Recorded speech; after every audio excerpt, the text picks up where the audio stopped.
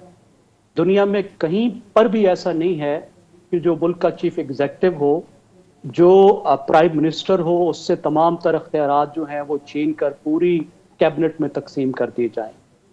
Cabinet کو وزیر اعظم خود چنتا ہے، وہ خود ان کو پک کرتا ہے، خود ان کو فائر کرتا ہے، اس کو مکمل اختیار ہوتا ہے. ٹھیک ہے. اس کے مقابلے میں اگر آپ دیکھیں چیف جسٹس کو تو ہی از ون امنگ ایکولز. وہ عدلیہ کا چیف ایگزیکٹو نہیں ہے، وہ سپریم کورٹ کے ججز میں سے ایک جج ہے، چیف جج ہے، جس کو کچھ انتظامی اختیارات دیے گئے ہیں، اور آئین میں ہر جگہ جو لکھا ہے وہ سپریم کورٹ لکھا ہے. ایکسکلوسیو اختیارات جو چیف جسٹس کو نہیں دیے گئے انہوں نے زبردستی ان کو انجوائے کرنا شروع کر دیا. تو میں مصطفیٰ امپیکس کے فیصلے سے بالکل اگری نہیں کرتا. اس کی وجہ سے پاکستان کے ایگزیکٹو کے فنکشننگ میں لاگ جیم آ گیا ہے. ایگزیکٹو نے ٹھیک طریقے سے کام کرنا بند کر دیا ہے. Prime minister must have his authority back. جو بھی پرائم منسٹر ہو، چاہے وہ عمران خان ہو یا شہباز شریف ہو، آپ کی ایگزیکٹو کی فنکشننگ میں بہت بڑی اس وقت مصیبت آ چکی ہے. ایک تو نیب نے مصیبت ڈال دی، پوری کی پوری آپ کی جو بیوروکریسی تھے اس کو روک دیا، پھر اس طرح کے فیصلوں نے رکاوٹ ڈال دی. تو عدلیہ میں بالکل ایسا ہونا چاہیے، کیونکہ عدلیہ میں اسی طرح لکھا ہے، آئین اسی طریقے سے ہے. چیف جسٹس کو جو اختیارات نہیں ملے ہوئے وہ انہیں انجوائے نہیں کرنا چاہیے. جو کام کرنے کا طریقہ کار ہے وہ ڈیفائنڈ ہونا چاہیے، پتہ ہونا چاہیے کیسے ہوں. ایک فرد کی رضا پہ، اس کی مرضی پہ بینچز نہیں بننے چاہیے. جو تقرری کا طریقہ کار ہے وہ بھی واضح ہونا چاہیے، اکاؤنٹیبلٹی کا طریقہ کار بھی واضح ہونا چاہیے. اس کے علاوہ عدلیہ کے کام کرنے کا طریقہ کار بھی واضح ہونا چاہیے. تو یہ بہت ساری چیزیں ہیں جن کی اس وقت عدالتی ریفارمز کے اسپیکٹ سے ضرورت ہے. اب بریک کا ٹائم ہے ناظرین، بریک کے بعد ہم بات کریں گے سپریم کورٹ کے لیے چیف جسٹس کے نامزد 5 ججز کے جو نام کثرت رائے سے مسترد ہوئے ہیں اس کے حوالے سے، اور پولیٹیکلی اس وقت کیا سچویشن چل رہی ہے، پی ڈی ایم کیا سوچ رہی ہے. بریک کے بعد بات کریں گے ناظرین، ساتھ ہی رہیے گا.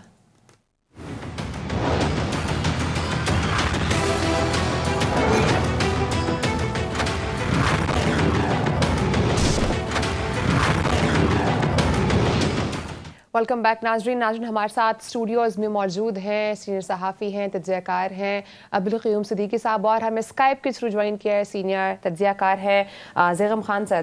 سر آپ دونوں کا بہت شکریہ، ابھی تک آپ لوگ ہمارے ساتھ ہیں. صدیقی صاحب آپ کی طرف آؤں گی. سپریم کورٹ کے جو چیف جسٹس کے نامزد جو 5 ججز کے نام تھے، صبح تک تو ابھی تک یہی چل رہا تھا کہ مسترد ہو چکے ہیں، لیکن ابھی بریک میں آپ نے بتایا کہ پریس ریلیز ہے جس میں کہا گیا کہ مؤخر ہوئے ہیں. کیا سمجھتے ہیں سب کا کیا امپیکٹ ہو سکتا ہے؟ دیکھیں، جوڈیشل کمیشن کی جو ہمارے سورسز تھے ان سے 2 سورسز سے کنفرم ہوا کہ جب ووٹنگ ہوئی ہے 5-4 کی ووٹنگ سامنے آئی ہے، تو پھر اس کے بعد ابھی 2 جج صاحبان اپنی رائے دے رہے تھے کہ چیف جسٹس جو کمیشن کے چیئرمین بھی ہیں، ذرائع کے مطابق وہ انہوں نے میٹنگ پر روک کر دی، اٹھ گئی. عمومی طور پر ہوتا یہ ہے کہ اس کے بعد ایک رولنگ ہوتی ہے کہ ہاں ہوئی ہے یا نہیں ہوئی ہے. اب جب جو ہے وہ بات سامنے آئی، ہمارے جو سورسز تھے، اور وہ کوئی ایسے ویسے نہیں، بہت کریڈیبل سورسز ہیں، کہ یہ 5-4 کی اکثریت سے یہ ووٹنگ ہوئی تھی، اور بھی بہت ساری تفصیلات ہیں کہ کس جج صاحب جو ہیں ان کے نام کو کس جج نے ریجیکٹ کیا تھا، کس کو جو ہے کس کے بارے میں اعتراضات ہوئے، سینیورٹی پرنسپل کے اوپر کس نے کیا کہا تھا. تو اس کے بعد اور وہ یہی جب بغیر کچھ بتائے میٹنگ کلوز ہو گئی تو اس کے بعد جو ہے وہ عمومی تاثر اور ہماری یہ رائے تھی.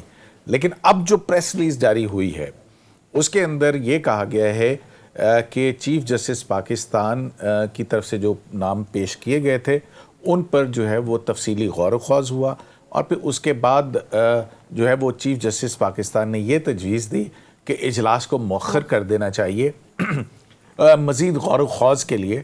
اور اس میں پھر یہ پہلی مرتبہ ہوا ہے کہ جوڈیشل کمیشن آف پاکستان کی پریس ریلیز آئی ہے. ادروائز جوڈیشل کمیشن کی میٹنگ کہا جاتا ہے یہ آف دی ریکارڈ ہے، اس کے اوپر نہیں ہوتا. تو یہ پہلی مرتبہ ہوا ہے ایسا کہ اس کے آج جو ہے جوڈیشل کمیشن آف پاکستان کے اجلاس کی میٹنگ کی پریس ریلیز جاری کی گئی ہے، اور اس کے اندر یہ کہا گیا ہے کہ جب ڈیٹیلڈ اس کے اوپر ڈسکشن ہوئی ناموں کے اوپر تو چیف جسٹس پاکستان جو کہ کمیشن کے چیئرمین بھی ہیں انہوں نے پرپوز کیا کہ اس کو ڈیفر کر دیا جائے. اور یہ پہلی مرتبہ ہوا ہے کہ اس میں بتایا گیا ہے کہ کون کون سے جج صاحبان نے کہا کہ ڈیفر کر دیا جائے. اس میں چیف جسٹس پاکستان ہے، جسٹس اعجاز الاحسن کا نام ہے، جسٹس سجاد علی شاہ کا نام ہے، جسٹس سرمد جلال عثمانی کا نام ہے، اور اٹارنی جنرل فار پاکستان کا نام ہے. کہ اس کے بعد یہ ڈیسائیڈ ہوا، جبکہ جو سورسز ہیں وہ کہتے ہیں کہ یہ اس کے برعکس ہے. تو اب جو ہے یہ ایک اور قضیہ بھی ہے. اس کے بعد اور بھی دلچسپ چیزیں آپ کے سامنے آئیں گی. میں نے جیسے کہا نا کہ کچھ خطوط آپ کو ملیں گے، اور دوسری طرف جو ہے جوڈیشل کمیشن آف پاکستان کے میٹنگ منٹس کے اوپر بہت زیادہ آپ کو پتہ پھڈا پڑتا رہا. اور اس حوالے سے پھر وہی بات، جو جوڈیشل کمیشن کے ممبر ہیں جسٹس قاضی فائز عیسیٰ، انہی کے خطوط کے اندر جو ہے وہ جواد پال جو سیکرٹری ہیں اس کے کمیشن کے اور رجسٹرار سپریم کورٹ ہیں، آج تو وہ چھٹی پہ تھے. پھر اس کے بعد یہ ہوا کہ وہ جب میٹنگ منٹس ٹھیک نہیں لکھے جاتے تھے، پھر ڈیسائیڈ ہوا کہ اس کی ریکارڈنگ ہوگی. اب اس کی ریکارڈنگ کے بعد جو ہے وہ آڈیو ریکارڈنگ ہوئی تھی. پھر اس آڈیو ریکارڈنگ کی بنیاد کے اوپر کہ کس نے کیا کہا وہ میٹنگ منٹس آنے شروع ہوئے تھے. آج جواد پال سورسز کے مطابق نہیں تھے، دوسرے لوگ وہاں پہ تھے، لیکن 2 ممبرز جو ہیں وہ ویڈیو لنک کے اوپر تھے، زوم میٹنگ کے اوپر تھے، ایک قاضی فائز عیسیٰ اور اٹارنی جنرل جو ہیں، جبکہ 7 جج صاحبان وہاں پہ موجود تھے. تو اب دیکھتے ہیں کہ اگلا خط جو ہے وہ اس کے اندر کیا انکشافات ہوتے ہیں. ہم تو اپنے ذرائع کے اوپر رلائی کر رہے ہیں. دوسری طرف ظاہر ہے کہ یہ اعلامیہ ہے جو کہ سپریم کورٹ آف پاکستان کی طرف سے ہے. اب دیکھتے ہیں کیونکہ جوڈیشل کمیشن کے ممبران کی رائے یہ تھی کہ اس کمیٹی کے جوڈیشل کمیشن کے میٹنگ منٹس میں بھی گڑبڑ ہوتی ہے. اچھا، منٹس کے اندر بھی گڑبڑ ہوتی ہے. بہت ساری چیزیں جو صدیقی صاحب کی طرف سے آ رہی ہیں وہ اس کے برعکس ہیں. سو خیر، یہ تو ہو گیا قانونی اور عدالتی معاملات. سیاسی اسپیکٹ کی طرف آؤں گے زیغم خان صاحب. 2 قسم کی خبریں پریویل کر رہی ہیں. کچھ لوگ کہتے ہیں کہ جو لنڈن میں نون لیگ کی قیادت بیٹھی ہے وہ قبل از وقت انتخابات چاہتی ہے، اور وہ تو یہ بھی چاہتی تھی کہ یہ جو حکومت لی ہے یہ نہیں لینی چاہیے تھی، اور یہاں پر جو قیادت موجود ہے وہ کنٹینیو کرنا چاہ رہی ہے حکومت کو، اور وہ قبل از وقت انتخابات نہیں چاہتی. 2 مختلف قسم کی خبریں سامنے آ رہی ہیں، اور یہ سامنے آ رہا ہے کہ ہاؤس آف شریف کے اندر بھی ڈفرنسز ہیں. سر، کیا سمجھتے ہیں جو اختلافات کی خبریں سامنے آ رہی ہیں وہ ویلڈ ہیں یا بس ایسی خبریں سامنے آ رہی ہیں؟ ماریہ صاحبہ، پہلے تو وہ غالب نے کہا تھا کہ ذکر اس پریوش کا اور پھر بیاں اس کا. تو یہ قیوم صاحب سنا رہے تھے تو مجھے لگ رہا تھا کہ کوئی طلسم ہوش ربا ہے یا کسی ناول کا پلاٹ ہے. تو اتنی انٹرسٹ دیکھیں دنیا میں کہاں لیگل پروسیڈنگز اتنی انٹرسٹنگ ہوتی ہیں. یہ ہماری خوش نصیبی ہے کہ ہم ہمیشہ وہ جو چائنیز کہتے ہیں نا، may you live in interesting times, بد دعا دیتے ہیں. تو ہمیں بد دعا لگی ہے. نہیں، میرا خیال ہے کہ یہ زیغم صاحب بد دعا نہیں ہے. میرا خیال ہے کہ بہت ساری چیزیں جو ہیں وہ کھلنی چاہیے. دیکھیں، کچھ چیزیں ہوتی تھی پردے کے پیچھے ہوتی تھی. ہم نے درخواست دی تو پھر وہ چیز پردے کے سامنے آئی کہ سو موٹو کیس کا فیصلہ کیسے ہوتا ہے. وہ دیکھیں نا، بہت ساری چیزیں کھل کے سامنے آ رہی ہیں. ابھی بھی جو ہے وہ جسٹس قاضی فیض سے کہہ چکے ہیں کہ آپ یہ کیوں کرتے ہیں, جوڈیشل کمیشن کی کارروائی بھی اوپن ہونی چاہیے. کیوں نہیں ہو سکتی اوپن؟ کیوں عوام سے چھپایا جائے؟ کیوں آئین کا آرٹیکل 19 کا جو حق ہے پاکستان کے عوام کا جاننے کا, اس کے تحت جوڈیشل کمیشن کی کارروائی کیوں نہیں ہوتی؟ وہ بند کمروں کے پیچھے کیوں ہوتی ہے؟ جب سب سے اہم چیز جو ہے عدالت کے اندر مقدمات جو ہیں, اب تو دنیا کہاں سے کہاں چلی گئی ہے, تو یہ کارروائی بھی ہونی چاہیے. پتہ لگے لوگوں کو کہ ہاں جی ہمارے مستقبل کے زندگی موت کے فیصلے کرنے والوں کی تقرری ہوتی کیسے ہے. درست. میں یہ کہہ رہا ہوں کہ شاید اگر دوسرے ملکوں میں اتنی دلچسپ کہانی نہ نکلے, اگر نکل بھی آئے تو, یا نکلتی ہوگی وہ تو خیر ویسے ہی عام طور پہ بڑا ٹرانسپیرنٹ ہوتا ہے. اب دوسرے دلچسپ جو آپ نے, اور اتنا ہی دلچسپ جو آپ نے سوال اٹھایا ہے ایک اور پریوش کا, اور مجھے پھر اس کے بیان کرنے کی دعوت دی ہاؤس آف شریف کی, وہ بھی میرا خیال ہے کچھ کم دلچسپ نہیں ہے کہ جس طریقے سے ہاؤس آف شریف نے اپنے آپ کو غرق کیا ہے. وہ شیخ رشید صاحب نے جو فرمایا ہے نا کہ وہ ایک پتھر آ رہا تھا اور اس کے نیچے آنا عمران خان نے تھا, لیکن دوڑ کے یہ آگے آ گئے. تو یہ بھی ایک ایسا کلاسک کیس ہے, اور ڈیفینیٹلی اس میں کوئی شک کی بات نہیں ہے. اگر یہ باتیں جو ابھی تک سامنے آئی ہیں کچھ فیملی کے اندر سکسیشن کی بیٹل کی, ہمیں معلوم نہ بھی ہوتا تو یہ اسیوم کیا جا سکتا ہے. دنیا میں کبھی نہیں ہوتا کہ کسی فیملی میں ایک سکسیشن کے مرحلے سے کوئی فیملی گزر رہی ہو, کتنی ہی روایتی کیوں نہ ہو, جہاں پہ اتنے سٹیکس ہو, اتنی پاور ہو, اتنی بڑی جو ہے وہ وراثت ہو, اس کے اندر اختلافات پیدا نہ ہوں. اور پھر خاص طور پر اس وقت کے دو لائنز جو ہیں وہ سکسیشن کی بن رہی ہیں. ایک نواز شریف صاحب کی اپنی لائن ہے, ایک شہباز شریف صاحب کی اپنی لائن ہے, اور دونوں لائنز میں سوچ کا بھی فرق ہے, انٹرسٹ کا بھی فرق ہے. مثال کے طور پہ دیکھیں کہ نواز شریف صاحب جو ہیں اپنے تمام بزنسز کو باہر لے جا چکے ہیں. ان کے اس وقت سٹیکس اس طریقے سے مالی طور پہ نہیں ہیں, ان کے بزنسز یہاں نہیں ہیں. شہباز شریف صاحب کے بزنسز یہاں ہیں, ان کے سٹیکس مختلف ہیں, سوچ بھی ان کی شروع سے مختلف ہے. وہ مصالحانہ سوچ رکھتے ہیں, بڑی پرو اسٹیبلشمنٹ سوچ رکھتے ہیں, پھر وہ ایک مینیجریل مائنڈ رکھتے ہیں. ایک پولیٹیکل لیڈر کا نہ ان کا ذہن کبھی تھا نہ رہا, اور اب تو ثابت ہو گیا he is no political leader, he is a manager. اور کیرزما ان میں, ان کی ذات میں نام کو نہیں ہے. اب کیرزما جو ہے وہ دوسری لائن میں ہے کہ نواز شریف کا جو کیرزما تھا وہ انہیرٹ کیا ہے مریم نواز نے. لوگ ان کے پیچھے باہر آتے ہیں, ان کی محنت سے, پچھلے 4 سال کی محنت کی وجہ سے پارٹی زندہ رہی, پارٹی دوبارہ موبلائز ہوئی, پارٹی نے مسلسل بائی الیکشن جیتے. لیکن ایک ایسا ٹرن لیا پوری ایک پاکستان کی تاریخ نے, یا ہاؤس آف شریف کی تاریخ نے بھی, کہ ایک اپرچونٹی جب نکل کر آئی ووٹ آف نو کانفیڈنس کی, تو وہ جو پورا پاور تھی وہ چلی گئی شہباز شریف صاحب کے پاس. پاور آئی گئی, وہ وزیر اعظم بنی گئے, تو فیملی سے سپورٹ تو ملنی چاہیے تھی نا, تو زیادتی نہیں ہوگی ان کے ساتھ؟ ان کو فیملی کی سپورٹ شروع سے ملی ہے.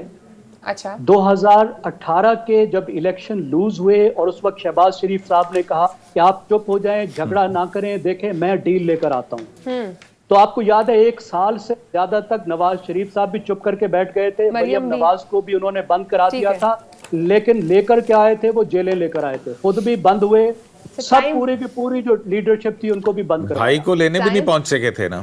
ٹائم بھی ختم ہو چکا ہے سر, انشاءاللہ نیکسٹ ویک میں اس پہ بات کریں گے. یہ ایک نئی داستان جو ہے وہ شروع ہو چکی ہے. بہت شکریہ صدیقی صاحب, آپ نے ٹائم دیا. بہت شکریہ عزیز صاحب, آپ نے پروگرام کو ٹائم دیا. ناظرین ٹائم کا انشاءاللہ آپ سے اگلے ہفتے ملاقات ہوگی. اپنا بہت سارا خیال رکھیے گا. اللہ حافظ.